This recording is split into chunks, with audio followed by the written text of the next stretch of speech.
मित्रांनो, कसं पूर्ण गवत जे आहेत ना ते अगदी असं खाली झोपलेले आहेत। हे बघा, इकडे तर बघा पूर्ण एकावर एक वाकडं तिकडं पडलेलं आहेत। आता याला कापावंच लागणार आहेत, कारण की जर कापलं नाही तर पूर्णपणे ते खराब होऊन जाईल। हे बघा,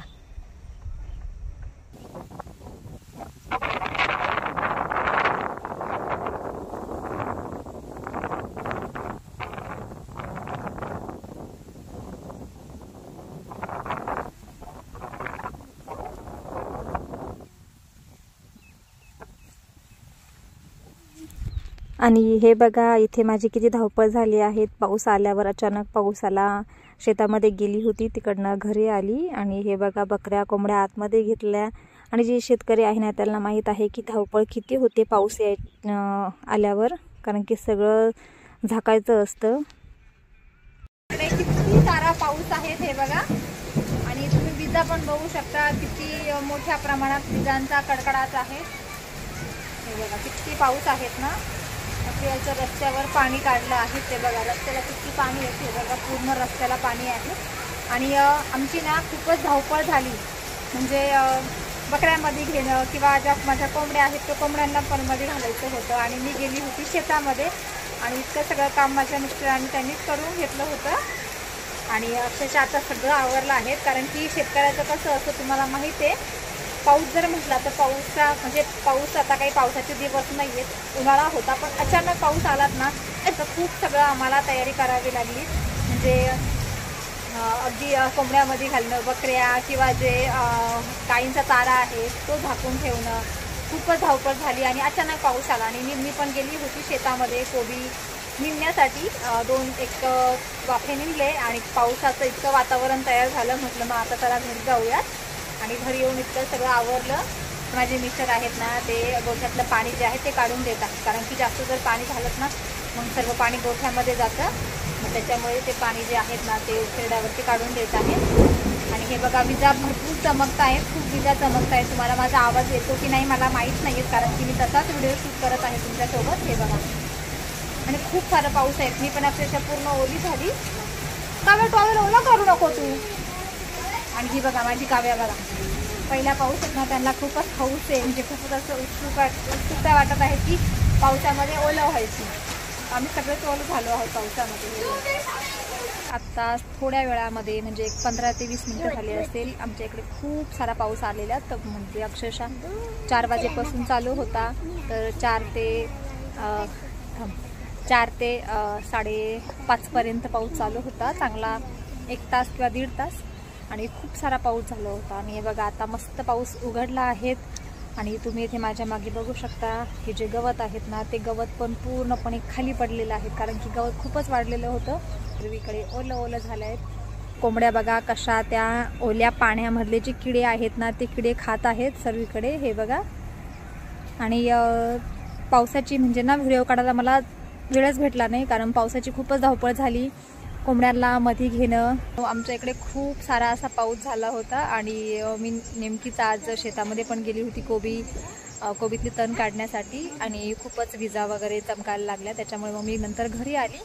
आणि घरी येऊन पण तुम्हाला माहीत असेल की इतका पाऊस आला, साधारण 1 तास तरी पाऊस चालू होता। आणि इतक्या सगळ्या पावसामध्ये माझी सगळी जनावरे आहेत ना छोटे छोटे, ते गोठ्यामध्ये घालायला खूपच वेळ गेला, त्याच्यामुळे व्हिडिओ मी काही शूट करू शकले नाही त्या पावसामध्ये। थोडाफार केलं तुमच्यासोबत व्हिडिओ शूट, मग आता पाऊस थांबल्यावर तुमच्याशी मी बोलत आहेत। तर हे बघा खूपच ओलं झालं आहे। काल मी अगदी इथे ज्या गवार आणि भेंडीची पण आहेत ना ती भेंडी आणि गवार लावलेली होती, आणि त्याला पाणी पण आज सकाळीच पाणी भरून दिलेलं, पण मग लगेच आता खूप पाऊस झाला, काय माहिती ते होतं की नाही होणार। आणि गवत पण आहेत ना, हे बघा खालच्या साईडचं त्या साईडचं गवत जे आहेत ना ते पूर्णपणे पडलेलं आहेत। तुम्हाला मी जवळून जाऊन दाखवलं असतं, पण मग खूपच ओलं आहेत, तर मग त्याच्यामुळे मी काय आता मध्ये जात नाही आहेत। पण मग गवत जे आहेत ना खूप वाढलेलं होतं, त्याच्यामुळे ते खाली पडलं आहेत। आणि इकडे पण बघा किती ओलं ओलं सगळं झालं आहे, आणि खूप सारा असा पाऊस झाला, भरपूर प्रमाणात पाऊस झाला होता।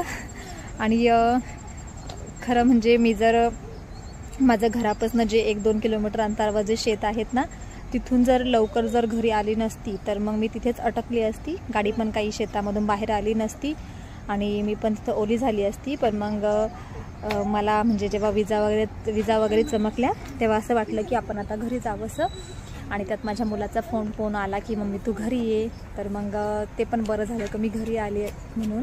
घरी आल्यावरती नंतर गाईंना खायला पण टाकलं. आणि आता गाईंचं दूध पण काढायचं आहे, कारण की पाऊस जेव्हा चालू होतात ना तेव्हा लाईट गेलेली होती. पण आता लाईट आली आहेत. गाईंचं खाऊन पण झालं आहेत आणि मी आता गाईंचे दूध काढणार आहे. हे बघा. आणि केस पण आहेत ना म्हणजे खूपच ओले झाले. सर्व जे झाकपाक करतात ना खूपच केस ओली झाले. कारण तुम्हाला माहीत आहे जनावरे ज्यांच्या आहे त्यांच्याकडे चारा असतो, सुकलेला चारा, ओला चारा, किंवा माझा मुरघास आहे तो सगळा मी झाकत होते, त्याच्यामुळे खूपच ओली झाली. आणि ज्या माझ्या बकऱ्या कोंबड्या त्या पण मध्ये घेत होती त्याच्यामुळे पण सर्व ओली झाली. मग कपडे चेंज केले आणि आत्ता मी दूध काढणार आहेत. कारण की मग केस पण यांना खूप ओले आहेत आणि ओले केस तसेच बांधून जर ठेवलेत ना तर मग परत सर्दी खोकला होण्याची भीती असते. त्याच्यामुळे मग आता मस्तपैकी मोकळी सोडली आहे थोड्या वेळ आणि आता मी तुमच्याशी बोलत आहे. तर आता मी दूध पण काढून घेणार आहेत, कारण की परत लाईट जर गेलीत ना तर मग सर्व गायींचे जे दूध आहेत ना ते मला हातानेच काढावे लागणार आहेत. आणि हाताने जर काढायचं म्हटलं तर खूपच कंटाळा येतो, कारण की आत्ता पहिल्यासारखी इतकी सवय नाही राहिलेली हाताने काढायची. 1-2 गायी असेल तर ठीक आहेत, पण आता चांगल्या 5-6 गायी आहेत दूध काढायच्या, त्याच्यामुळे मग मशीनला पटकन दूध काढून घेऊयात. हा ना.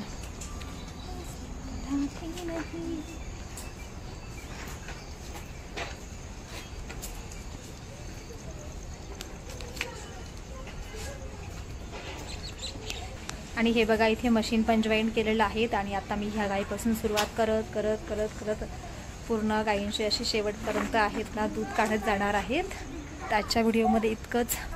उद्या पुन्हा एका नवीन व्हिडिओमध्ये नक्की भेटूया. तोपर्यंत सगळ्यांना आजचा दिवस चांगला गेला असेल, कारण की आज होती अक्षय तृतीया. आणि अक्षय तृतीया मी काही सण केला नाहीत, कारण की तुम्हाला माहीत आहे म्हणजे जे माझे व्हिडिओ रेग्युलर बघतात त्यांना माहीत आहे की माझे जे सासरे आहे ना, चुलत सासरे, ते वारलेले आहेत. त्याच्यामुळे आम्हाला पूर्ण वर्षभर कुठलाही सण वगैरे काहीच करायचा नाही आहेत. त्याच्यामुळे काही केलेलं नव्हतं. साधा वरण भात, थोडीशी सुकी भाजी इतकंच बनवलेलं होतं. तर ठीक आहे, चला तर पुन्हा एका नवीन व्हिडिओमध्ये उद्याच्या व्हिडिओमध्ये भेटूयात. आणि हो मित्रांनो, मला कमेंट करून नक्की सांगा की कोणाकोणाच्या एरियामध्ये आज पाऊस झालेला आहेत. तर कमेंट करून सांगा. आणि माझा कुठला एरिया आहेत कमेंट करा, मी तुम्हाला नक्की सांगेल. तर ठीक आहे, आजच्या व्हिडिओमध्ये इतकंच. उद्या पुन्हा एका नवीन व्हिडिओमध्ये भेटूयात. तोपर्यंत सगळ्यांना गुड नाईट. आणि खास म्हणजे या अक्षय तृतीयाच्या सर्वांना शुभेच्छा. आणि हा दिवस म्हणजे इथून पुढचं जे वर्ष आहे तुम्हाला खूप सुखा समाधानाचं, आनंदाचं आणि ऐश्वर्याचं जावं, हीच बाप्पाच्या चरणी प्रार्थना.